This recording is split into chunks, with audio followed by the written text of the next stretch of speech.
बिस्मिल्लाहिर्रहमानिर्रहीम। अस्सलाम वालेकुम क्लास। आज जो हमारा टॉपिक है काइनेसोलॉजी का लेक्चर नंबर 8, वो हम पढ़ेंगे टाइप्स ऑफ मसल वर्क। ठीक है, जब मसल वर्क करते हैं यानी कि जब वो शॉर्टेंड होते हैं या वो लेंथेंड होते हैं, ठीक है, उसको हम डिस्कस करेंगे। बट फर्स्ट ऑफ ऑल ये कुछ टर्म्स हैं, इनका आपको पता होना ज़रूरी है। Types of movement: active movement and passive movement. Active movement कौन सी मूवमेंट होती है जिसके अंदर आपके मसल्स कॉन्ट्रैक्ट कर रहे हैं। Movements perform by the contraction of muscles, this is active movement. For example, अब मैं अगर अपनी एल्बो को फ्लेक्स कर रही हूँ तो मेरे मसल्स वॉलेंट्री कॉन्ट्रैक्ट कर रहे हैं। ठीक है, वॉलेंटरीली कॉन्ट्रैक्ट कर रहे हैं और वो उनमें मूवमेंट हो रही है। ठीक है, जॉइंट पे मूवमेंट हो रही है मसल्स की वजह से। सो this is active movement. And passive movement कोई सी भी ऐसी कंडीशन हो सकती है या जिसके अंदर मस्कुलर इनएक्टिविटी है और खुद जो है वो एक्टिव मूवमेंट पॉसिबल नहीं है, तो फिर क्या है, बाय एक्सटर्नल फोर्स के थ्रू हम मूवमेंट करवाते हैं, उसे हम पैसिव मूवमेंट कहेंगे। ठीक है, फॉर एग्जांपल अगर मैं अब आपकी एल्बो को फ्लेक्स कर दूंगी और आप खुद नहीं कर रहे हैं, तो this is passive movement. Movement produced by external force during muscular inactivity is called passive movement.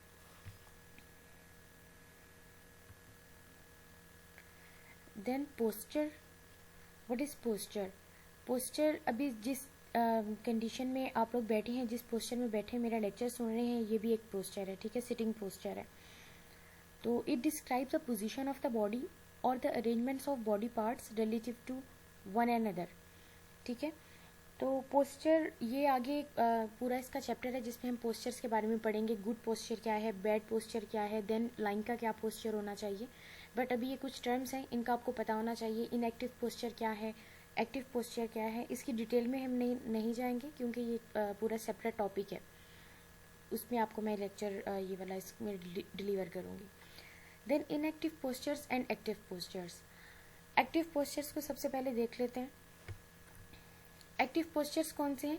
जिसके अंदर आपके मसल्स एक्टिविटी परफॉर्म कर रहे हैं। ठीक है, इंटीग्रेटेड एक्टिविटी और action of many muscles is required to maintain active posture. For example, अब आप बैठे हुए हैं तो आपके मसल्स क्या काम कर रहे हैं? एंटी ग्रेविटी वर्क कर रहे हैं, आपका उन्होंने पोस्चर मेंटेन किया हुआ है। अगर वो नहीं वर्क करेंगे तो जो ग्रेविटेशनल फोर्स है वो तो आपको अपनी तरफ खींच लेगी और आप बैठ नहीं सकेंगे, आप गिर जाएंगे। ठीक है, तो एक्टिव पोस्चर क्या होगा कि integrated activity of many muscles. ठीक है, और उन्होंने आपका एक पोस्चर को मेंटेन किया हुआ है। और वो एक स्टैटिक पोस्चर भी हो सकता है, अब उसके अंदर डायनामिक पोस्चर भी हो सकता है। डायनामिक, फॉर एग्जांपल एक बंदा एक फुटबॉल खेल रहा है, ठीक है, अब ये डायनामिक पोस्चर है उसका। कभी वो उसकी लेग स्विंग करके आगे जा रही है, कभी वो पीछे जा रही है। वो एक अपने प्रॉपर एक अपने जो स्टेबल पोस्चर के अंदर नहीं है, वो कॉन्टीन्यूस मोशन के अंदर है वो, तो ये उसका डायनामिक पोस्चर है। तो इसमें भी उसके मसल्स वर्क कर रहे हैं। अगर वो नहीं करेंगे तो जाहिर बात है आपकी जो अर्थ की ग्रेविटेशनल फोर्स है वो अट्रैक्ट कर लेगी और बंदा गिर सकता है। ठीक है, आप बैठ ही नहीं सकते, ना ही हम लेट सकते हैं सही तरीके से। इंसान बिल्कुल ऐसे फ्लैट ज़मीन के ऊपर पड़ा होगा अगर आपके मसल्स काम नहीं करेंगे तो। सो अगर हम स्टैटिक पोस्चर को देखें, the body and its segments are aligned and maintained in a certain position. अब वो स्टैंडिंग पोजीशन भी हो सकती है, लाइंग, सिटिंग, कोई सी भी पोजीशन हो सकती है जो आपके पोस्चर को मेंटेन कर रही है, स्टैटिक पोस्चर को। Then dynamic posture, the body and its segments are constantly modified and adjusted to meet the changing circumstances which arise as the result of movement. ठीक है, वॉकिंग है, रनिंग है, उसके अंदर जंपिंग है, थ्रोइंग है, कोई भी ऐसी आप ऐसी मूवमेंट कर रहे हैं जिसके अंदर आपका पोस्चर एक स्टेबल पोस्चर मेंटेन नहीं है, आपका कॉन्स्टेंटली चेंज हो रहा है। ठीक है, आपके बॉडी पार्ट्स कॉन्स्टेंटली उनका जो रिलेशन है वो आपस में चेंज हो रहा है। So this is dynamic posture.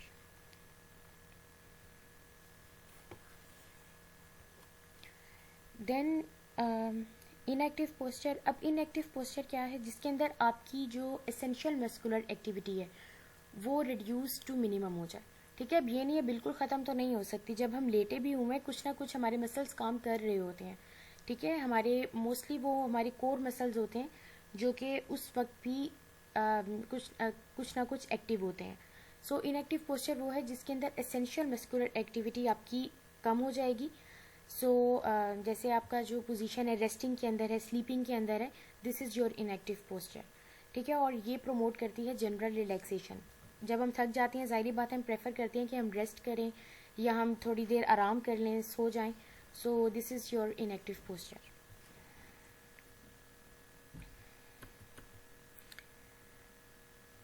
तो आज जो हमारे मेन टॉपिक जो हमने स्टडी करना था तो वो है टाइप्स ऑफ मसल वर्क. ये मैंने बहुत एक छोटा सा टॉपिक इसके अंदर डाला है क्योंकि इसे समझना बहुत ज़रूरी है. और यही जो टॉपिक है, फर्स्ट ऑफ ऑल मैं लेज़र पॉइंटर ऑन कर लूँ क्योंकि इसी के ऊपर काइनेसोलॉजी बेस्ड है. ये कॉन्सेंट्रिक मसल वर्क, ई सेंट्रिक मसल वर्क कब स्टैटिक मसल वर्क हो रहा है, लेंथ चेंज हो रही है मसल की या नहीं चेंज हो रही, इसे समझना बहुत ज़रूरी है. और ये मेरा फेवरेट टॉपिक है. मैं ज़रूर जब भी पेपर बनाती हूँ इसके अंदर से तकरीबन 30 to 40% इसी के अंदर से क्वेश्चंस होते हैं मेरे. तो इसे आप लोगों ने ज़रूर समझ लेना है. और अगर नहीं समझ आएगा तो आप अपनी क्यूरीज जो व्हाट्सएप का ग्रुप है उसके अंदर पोस्ट करें. और काइंडली एक बच्चा जो CR GR है वो मैसेजेस किया करें पूछने के लिए कोई टेस्ट है या कुछ भी ऐसी चीज़ है. इस तरह सेपरेट मैसेज मुझे मत किया करें. जो आपका ग्रुप है बना हुआ आप उसके अंदर मुझे मैसेज पोस्ट किया करें. टाइप्स ऑफ मसल वर्क, सबसे पहले अगर हम इसको देखें तो इसकी 2 टाइप्स होती हैं. एक है इसका आइसोटोनिक मसल वर्क एंड और दूसरा है आइसोमेट्रिक मसल वर्क जिसे हम स्टैटिक मसल वर्क भी कहते हैं. Isometric muscle work and isotonic muscle work, ये दो इसकी मसल वर्क की 2 टाइप्स हैं. आइसोमेट्रिक जिसे हम आइसोमेट्रिक भी कहेंगे और स्टैटिक मसल वर्क कहेंगे, और एक हमारे पास है आइसोटोनिक मसल वर्क. अब सबसे पहले हम आइसोमेट्रिक मसल वर्क देखते हैं. आइसोमेट्रिक मसल वर्क क्या है कि जिस तरह आपको पता चल रहा है आइसो मीन्स सेम, ठीक है, एंड मीट्रिक लेंथ. मीट्रिक जो है वो डिनोट करता है लेंथ को एंड आइसो मीन्स सेम. इसका मतलब है कि लेंथ चेंज नहीं हो रही है, लेंथ सेम है. So no alteration in the length of a muscle with no movements. ठीक है, फॉर एग्जांपल अगर आप खड़े हुए हैं और आप मूवमेंट नहीं कर रहे हैं, ये मोस्टली ये वो वाली मसल कॉन्ट्रैक्शन है जब हम कोई मूवमेंट नहीं कर रहे हैं और हमारा पोस्चर मेंटेन हो रहा है या फॉर एग्जांपल अगर मैं ग्लास में पानी मैंने डाला है और मेरा हाथ अभी उसी तरह ही है, मैं उसे मुंह की तरफ नहीं लेके आई हूँ, तो वो क्या है, ना ही मेरे जॉइंट पे कोई मूवमेंट नहीं हुई है, बट मैंने ग्लास को होल्ड किया हुआ. इसका मतलब है कि मेरा मसल वर्क हो रहा है. ठीक है, मसल वर्क है, जाहिर बात है मसल्स कॉन्ट्रैक्ट कर रहे हैं तो मैंने ग्लास को पकड़ा है. और अगर वो नहीं कॉन्ट्रैक्ट करेंगे तो ग्लास तो मैं नहीं पकड़ सकूँगी. तो इसका मतलब ये है कि लेंथ चेंज नहीं हो रही है आपकी, लेकिन आपके मसल कॉन्ट्रैक्ट कर रहे हैं. So this is isometric contraction. अगर मैं आपको इसमें पिक्चर में दिखाऊं, ये जो ए पिक्चर है, ठीक है, ये आप इस पिक्चर को देखें, जो ए वाली पिक्चर है, उसके अंदर एक बंदे ने डंबल पकड़ा हुआ है बट वो उसे मूव नहीं कर रहा, सिर्फ पकड़ा हुआ है. लेकिन अगर आप मसल्स को देखें, उनकी शेप देखें, तो मसल्स में, ठीक है, वो कॉन्ट्रैक्ट कर रहे हैं बट उनकी लेंथ चेंज नहीं हो रही. ये जो जॉइंट है, फॉर एग्जांपल ये बाइसेप्स उन्होंने दिखाया हुआ है, ठीक है, जो आपका एल्बो पे फ्लेक्शन करवा रहा है, और अभी वो एल्बो पे फ्लेक्शन नहीं हो रही है. ठीक है, जॉइंट में जो है वो मूवमेंट नहीं हो रही है, बट अगर आप देखें मसल को तो उसमें टेंशन प्रोड्यूस हो रही है but length remains same. So this is isometric contraction. अगर इसी तरह हम खड़े हुए हैं, अगर आप में से कोई भी बंदा खड़ा हुआ है बट वो चल नहीं रहा, वो कोई भी काम नहीं कर रहा, मूवमेंट नहीं परफॉर्म कर रहा, तो ये कौन सी मूवमेंट होगी उसकी, ये उसकी कौन सी कॉन्ट्रैक्शन है, उसके मसल्स आइसोमेट्रिक कॉन्ट्रैक्शन के अंदर है उस वक्त.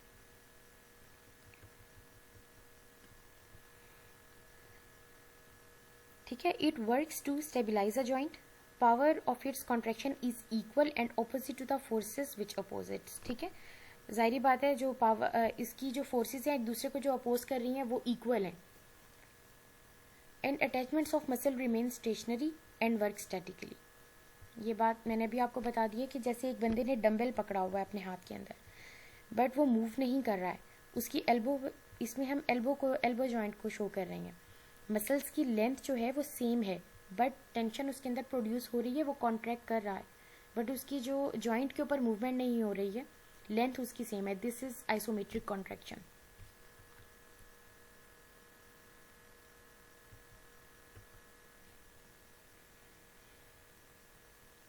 और अगर इसी तरह है कि एक बंदा डंबल पकड़ के खड़ा हुआ है और उसे बेचारे को 1 घंटा पकड़े हुए खड़ा हुआ है और उसने डंबल ही पकड़ा हुआ है, तो जाहिर बात है फटीग हो जाएगी. तो इसमें इसका ये है कि ये जो मसल वर्क है ये इजीली फटीग्ड है अगर टाइम एक्सीड कर जाए तो. ठीक है. और ये गुड पोस्चर्स को ट्रेन करने के लिए ये वाला जो मसल कॉन्ट्रेक्शन है ये यूज़ की जाती है. फॉर एग्जांपल अभी हम ये आगे पढ़ेंगे जाकर, अगर कभी जिस तरह नी में पेन होता है, सबसे पहले हम जो एक्सरसाइजेस करवाते हैं उसमें हम प्रेफर करते हैं आइसोमेट्रिक मसल वर्क को. देन हम अभी जब मैं आपको बताऊंगी कॉन्सेंट्रिक एंड ईसेंट्रिक, उसमें आपको एनर्जी का पता चलेगा कि किस में एनर्जी जो है वो ज़्यादा लग रही है और किसके अंदर एनर्जी इतनी ज़्यादा नहीं लग रही. तो आपको पता चलेगा कि उसके बाद किस तरह से हम लेवल्स के साथ जाके नी में एक्सरसाइजेस करवाते हैं. फॉर एग्जांपल अगर किसी को नी पेन है, ऑस्टियोआर्थराइटिस है, तो हम उसे सबसे पहले आइसोमेट्रिक कॉन्ट्रैक्शंस करवाएंगे. अगर वो बंदा वो करता रहेगा और वहाँ उसके जो पेन है और उसकी जो रेंज है उसके अंदर बेहतरी आ जाएगी, देन हम कॉन्सेंट्रिक के ऊपर जाएंगे और देन फिर उसके बाद हम इसेंट्रिक कॉन्ट्रैक्शंस के ऊपर जाएंगे. सो ये हमारे पास है आइसोमेट्रिक और स्टैटिक मसल वर्क. अब हम देखेंगे आइसोटोनिक मसल वर्क. आइसोटोनिक जैसे कि नेम बता रहा है कि iso means same and tonic tension same है. ठीक है. Tension develop is constant but muscle changes its length. ठीक है. अब टेंशन जो डेवलप हो रही है वो कांस्टेंट है लेकिन लेंथ चेंज हो रही है. अब उसमें हम देखेंगे कि लेंथ किस में शॉर्टेंड है और किसके अंदर लेंथेंड है. फॉर एग्जांपल जिस तरह आइसोटोनिक मसल वर्क को हमने आगे 2 कैटेगराइज किया है, इसे 2 कैटेगरीज में डिवाइड करते हैं. One is concentric muscle work and second is eccentric muscle work. Concentric जैसे कि नाम से आप इसे याद कर लें कि कॉन्सेंट्रिक यानी कि कॉन्सेंट्रेट हो रहे हैं मसल फाइबर्स. इसका मतलब हरगिज़ ये नहीं है, जस्ट ये निमोनिक के तौर पे मैं आपको बता रही हूँ कि कॉन्सेंट्रिक क्या है कि मसल शॉर्ट एंड हो रहा है इसके अंदर. ठीक है. एक दूसरे के मसल शॉर्ट हो रहा है और जो जॉइंट एंगल है वो क्लोज हो रहा है. ठीक है. एंड ईसेंट्रिक मसल वर्क क्या है कि मसल्स में लेंथनिंग आ रही है.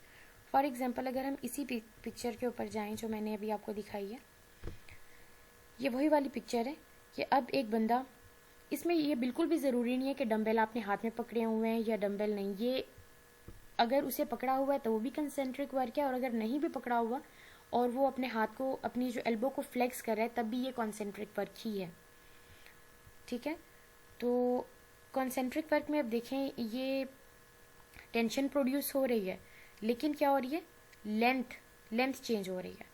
अब वो डंबल को लेके आ रहा है, अपनी एल्बो को फ्लेक्स कर रहा है, तो ये जो मसल्स हैं ये क्या हो जाएंगे, स्क्वीज होंगे. ठीक है. आपस में शॉर्टेंड होंगे, इनमें टेंशन प्रोड्यूस होगी और ये क्या होंगे, शॉर्टेंड होंगे. और अगर हम इसी में ईसेंट्रिक मसल वर्क को देखें कि जिस तरह आपको एरो बता रहा है कि अब ये हाथ को यहाँ से कॉन्सेंट्रिक मसल वर्क था, अब उससे वापस अपनी जगह पे जाने की कोशिश कर रहा है. वापस पहले वो इस तरह गया है, एल्बो को फ्लेक्स किया है उसने, और अब वो एल्बो को एक्सटेंड कर रहा है. अब जो ही वो एल्बो को एक्सटेंड कर रहा है तो क्या हो रहा है, मसल्स में टेंशन प्रोड्यूस हो रही है. Tension remain same but length क्या हो रही है, लेंथ चेंज हो रही है. एक में लेंथनिंग हो रही है और एक में शॉर्टनिंग हो रही है. This is concentric contraction and eccentric contraction. अब हम कॉन्सेंट्रिक मसल वर्क अगर देखें तो इसमें क्या है, movements are produce in opposition to an external force. For example अगर उसने डंबल नहीं भी पकड़ा हुआ और सिर्फ वो हाथ को वैसे ही एल्बो को फ्लेक्स कर रहा है, तो फिर भी फ्लेक्स कर रहा है, तो ग्रेविटेशनल फोर्स इज देयर. ठीक है. ग्रेविटेशनल फोर्स फिर भी एक्ट करेगी और वो एंटी ग्रेविटी वर्क करेगा, तो भी कंसेंट्रिक मसल वर्क ही है. और अगर डंबल पकड़ा हुआ है तब डंबल का भी जाहिर बात है वेट है उसके हाथ में और वो अगेंस्ट ग्रेविटी भी मूव कर रहा है. तो एक्सटर्नल फोर्स आपकी ग्रेविटेशनल फोर्स को भी ये कह रहे हैं, और अगर डंबल है तो फिर डंबल प्लस एक्सटर्नल फोर्स आपकी, इसके अंदर जो एक्सटर्नल फोर्स है उसके अंदर 2 चीज़ें आ जाएंगी. जब डंबल आपके हाथ में होगा आपकी ग्रेविटेशनल फोर्स भी आ जाएगी, वो भी जाहिर बात है एक्सटर्नल फोर्स है, और जो आपकी डंबल का वेट है वो भी आपकी एक्सटर्नल फोर्स है. ठीक है. तो बेसिकली कॉन्सेंट्रिक मसल वर्क का मतलब यह है कि आपके जो मसल फाइबर्स हैं, मसल हैं, वो क्या हो रहे हैं, शॉर्टेंड हो रहे हैं। तो फॉर एग्जांपल अब इसमें क्या है, वो इसमें आगे पूरा मैंने एक चीज़ डाल दी जिसमें वो पूरा का पूरा इलिस्ट्रेट कर रहा है कि वो जो फॉर एग्जांपल वो एक्सटर्नल फोर्स क्या हो सकती है, वो फ्रिक्शन भी हो सकती है, वो ग्रेविटी भी हो सकती है, वो मैनुअल प्रेशर भी हो सकता है मैं खुद आपके हाथ को रेजिस्ट करूं और मैं कहूं कि आप अपना एल्बो को फ्लेक्स करें, मैं भी आपके हाथ पे प्रेशर दे सकती हूँ। या फिर कोई मैकेनिकल रेजिस्टेंस भी हो सकती है, जैसे फॉर एग्जांपल अभी हमने डंबल उसके हाथ में पकड़ाया हुआ है, ठीक है। तो एक्सटर्नल फोर्स कोई भी हो सकती है। So change in muscle length occurs while muscle become shortened. अब शॉर्ट होगा तो सारी बात है मसल फाइबर्स एक दूसरे के अंदर और ज़्यादा क्लोजली बाउंड हो जाएंगे, तो क्या हो जाएंगे, शॉर्टेंड एंड थिकर होंगे। जैसे इस पिक्चर में देखें, अब ये एरो आपके शोल्डर वाली तरफ जा रहा है, ठीक है, वो अपना जो एल्बो को फ्लेक्स कर रहा है, तो ये मसल्स क्या हो रही हैं, शॉर्टेंड हैं और थिक हो रहे हैं। उसके अंदर जो इसेंट्रिक कॉन्ट्रैक्शन है उसके अंदर थिन हो रही हैं और क्या हो रही है, लेंथनिंग हो रही है उसके अंदर। So attachments of muscle drawn towards the centre and joint movement result, ठीक है। ओके ये समझने की चीज़ है कि physiological cost of this type of work is high, ठीक है। इसके अंदर जो एनर्जी कॉस्ट है वो ज़्यादा होती है, ठीक है।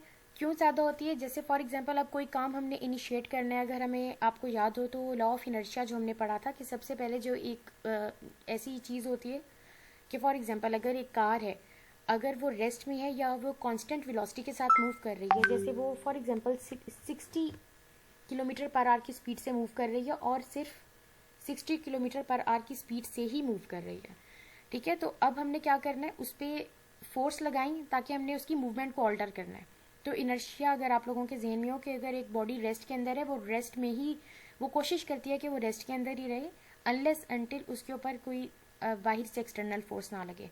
तो अब हम क्या कर रहे हैं, एक वो जो बाजू है वो तो पड़ा हुआ है, रेस्ट पोजीशन के अंदर पड़ा हुआ है।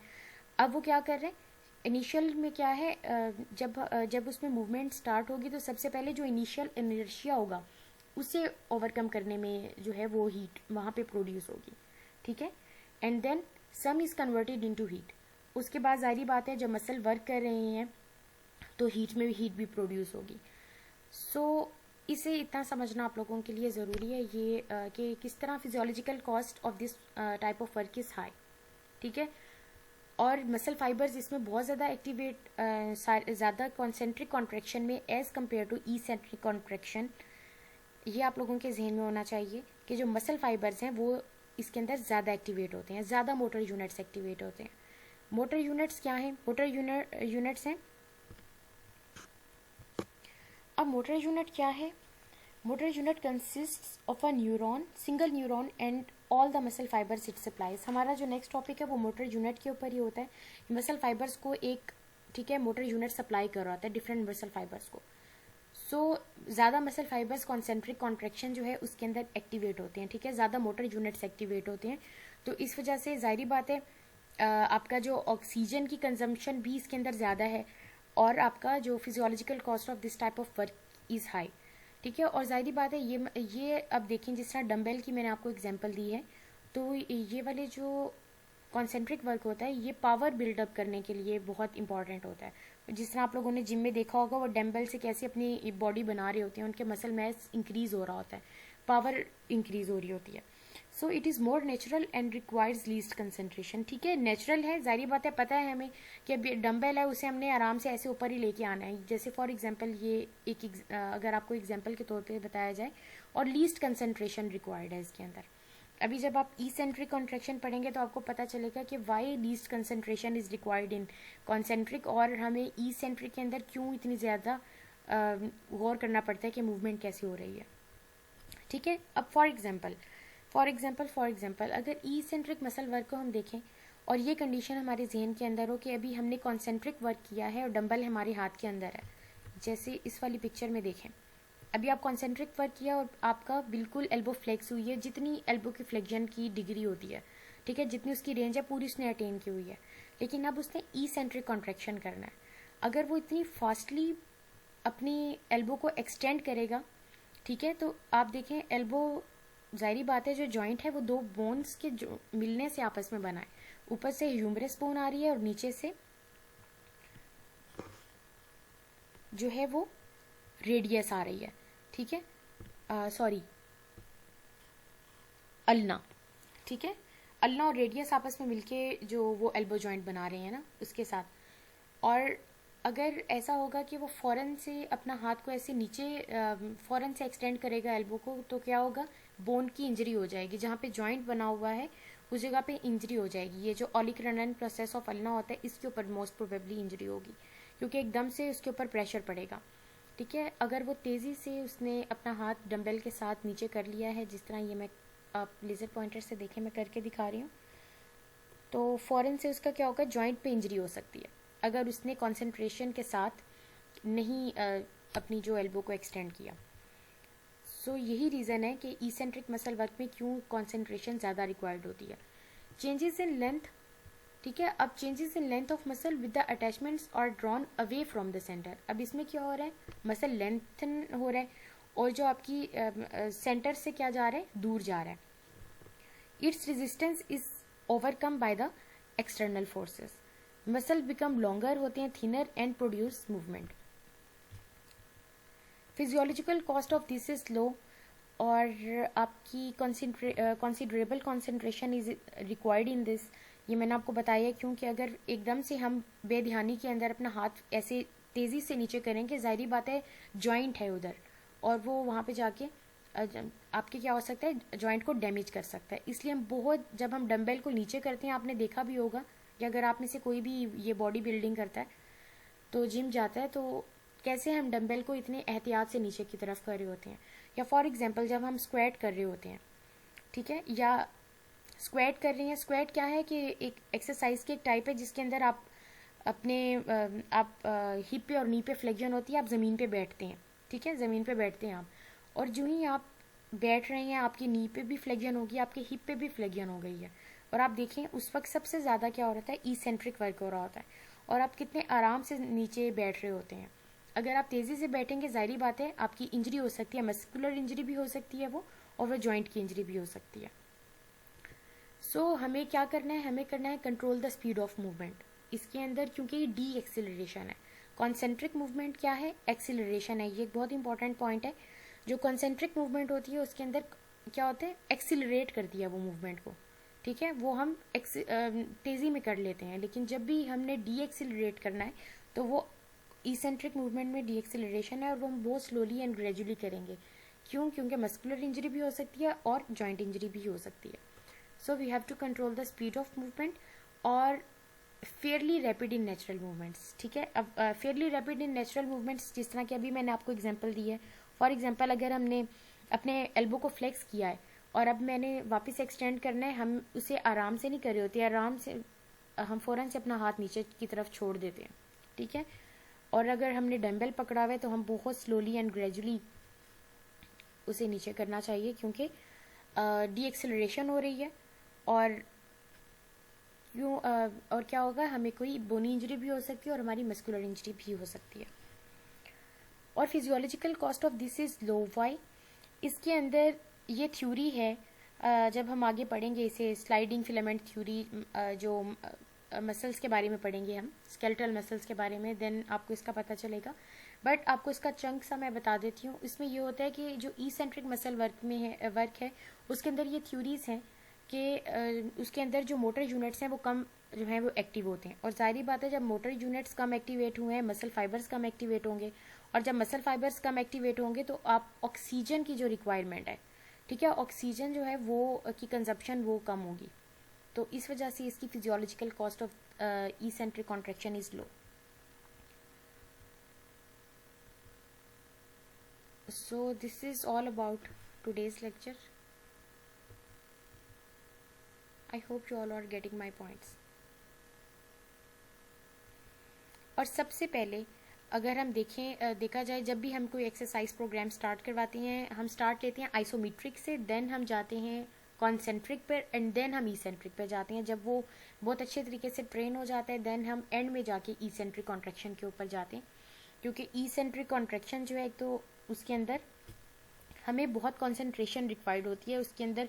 अब देखें फॉर एग्जांपल अगर आप देख लें सीढ़ियाँ जो हैं, हम जब चढ़ते हैं कैसे तेज़ी में ऊपर की तरफ हम चले जाते हैं, और जब हमने उतरना होता है तो हम कितनी ध्यान से उतर रही होती हैं, क्योंकि हमारे मसल्स उस पर क्या हो रहे थे, हम इसेंट्रिक और कॉन्सेंट्रिक तो खैर दोनों में ही हो रहा होगा, बट मैं आपको समझाना ये चाह रही हूँ कि डी एक्सिलरेशन जब हमारी बॉडी में हो रही होती है तो हम कैसे स्लोली एंड ग्रेजुअली उस काम को करते हैं अपनी सेफ्टी के लिए। सारी बातें इंजरी हो सकती है। So this is end of today's topic.